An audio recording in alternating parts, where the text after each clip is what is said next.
Hi all. So just as a recap, we packed up our home near Brisbane and hit the road for our 12-month gap year, travelling around Australia.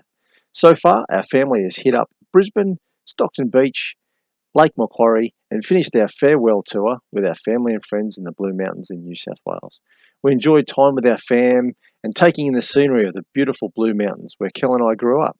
It's typical of what we were used to: picturesque landscapes and perfect weather one minute, then swarms of tourists and fog rolling in.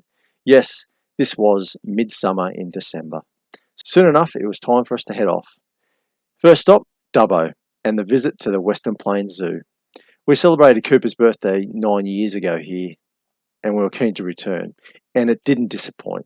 We were impressed by the bike path that runs from the centre of town all the way to the zoo. We spent the day touring the park on bike. We highly recommend the zoo and we will be back.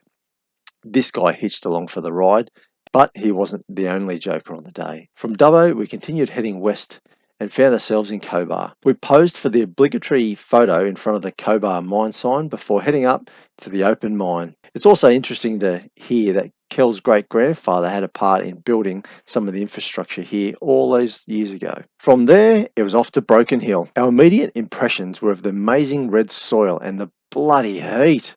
We arrived in 43 degrees, where we learnt our first travelling lesson. Check if the caravan park has a pool. We won't make that mistake again in outback New South Wales in summer. Broken Hill is another town with amazing history, as it's the birthplace of BHP. A little day trip led us to the quirky town of Silverton.